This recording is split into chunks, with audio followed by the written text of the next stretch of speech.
आज हम एक अकाउंट पढ़ने वाले हैं जिसका नाम है रीवैल्यूएशन अकाउंट। नाम से क्लियर नहीं हो रहा? रीवैल्यूएशन, जब चीज़ों को रीवैल्यू किया जाता है, दोबारा से उनकी वैल्यू पता लगाई जाती है, तो रीवैल्यूएशन अकाउंट बनता है। Eight the time of change in PSR, eight the time of admission of a partner, retirement of a partner. हमेशा पार्टनर सोचते हैं यार कल से चेंजेस आने वाले हैं, क्यों ना आज ही पहले पता लगा लिया जाए कि किसी चीज़ की वैल्यू में कुछ इम्प्रूवमेंट या ये तो नहीं हुआ, डाउनफॉल तो नहीं हुआ, तो हम देख लेते हैं। तो इसके लिए ना हम एक अकाउंट बना देते हैं जिसका नाम है रीवैल्यूएशन अकाउंट। चीज़ों को दोबारा रीवैल्यू करते हैं, एसेट्स और लाइबिलिटीज़ को।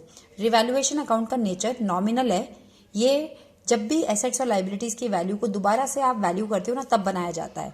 और इसका नेचर क्योंकि नॉमिनल है, नॉमिनल नेचर कहता है कि debit all losses and credit all profits. तो एसेट्स और लाइबिलिटीज़ को आप रीवैल्यू कर रहे हो, तो डेफिनेट सी बात है, अगर एसेट्स की वैल्यू आपको दिख रहा है कि बढ़ गई तो प्रॉफिट हो गया, तो इस साइड आएगा। अगर एसेट्स की वैल्यू कम हो गई तो डेफिनेटली लॉस हो गया, इधर आएगा। इसी तरह लाइबिलिटीज़ अगर बढ़ गई नुकसान है इधर, और लाइबिलिटीज़ अगर घट गई इधर। तो ये revaluation account basically is prepared at the time of revaluation of assets and liabilities, and all the expenses and losses are shown on the debit side and all the profits and incomes are shown on the credit side. Revaluation account is prepared when revised values are to be shown in books. जब भी revised values को books में दिखाना होता है तब हम revaluation account बनाते हैं।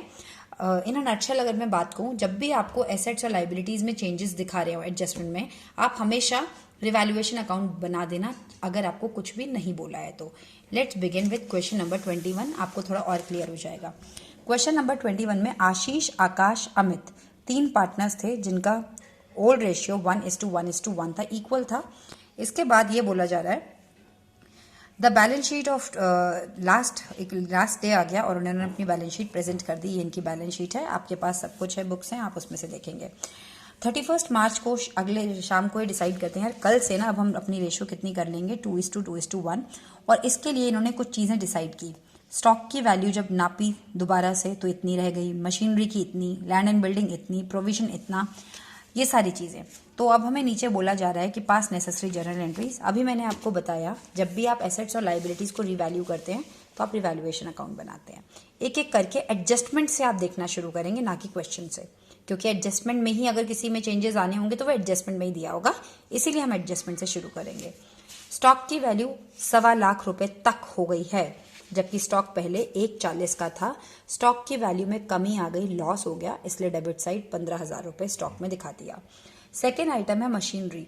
मशीनरी की वैल्यू भी 10% गिर गई है। मशीनरी 2.5 लाख की थी, 10% यानी 25,000। मशीनरी की वैल्यू भी गिर गई 25,000 डेबिट साइड में।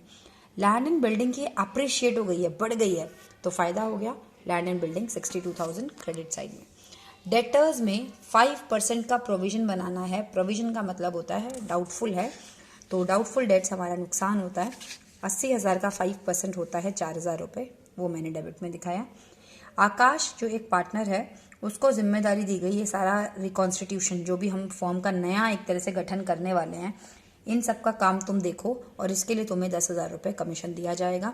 तो डेफिनेट सी बात है, पार्टनर को भले ही कुछ मिल रहा है, लेकिन हम ये रिवैल्यूएशन अकाउंट तो फर्म बना रहा है ना, फर्म की जेब से पैसा जा रहा है, फर्म का नुकसान है, इसलिए नुकसान को डेबिट साइड में दिखा दिया, खत्म।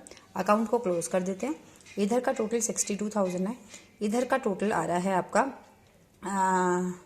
54,000। 62 में से 54 माइनस किया तो 8,000 रुपये बचते हैं, यानी कि इधर आएगा तो प्रॉफिट, इधर आएगा तो नुकसान। पता ही है सबको, ये 8,000 रुपये प्रॉफिट है। ये प्रॉफिट इन तीनों पार्टनर्स को आपस में ओल्ड रेशियो में शेयर करना है, क्योंकि अभी नया रेशियो इम्प्लीमेंट नहीं हुई है, उससे पहले इन्होंने रिवैल्यूएशन अकाउंट बना लिया और इनको ये फ़ायदा नुकसान पहले ही पता चल गया, तो अब ये इनको ओल्ड रेशियो में, ऑलवेज रिमेंबर रिवैल्यूएशन के प्रॉफिट नुकसान को आप चाहे प्रॉफिट आए चाहे नुकसान आए, कौन सी रेशियो में, ओल्ड रेशियो में डिस्ट्रीब्यूट करेंगे। क्लियर।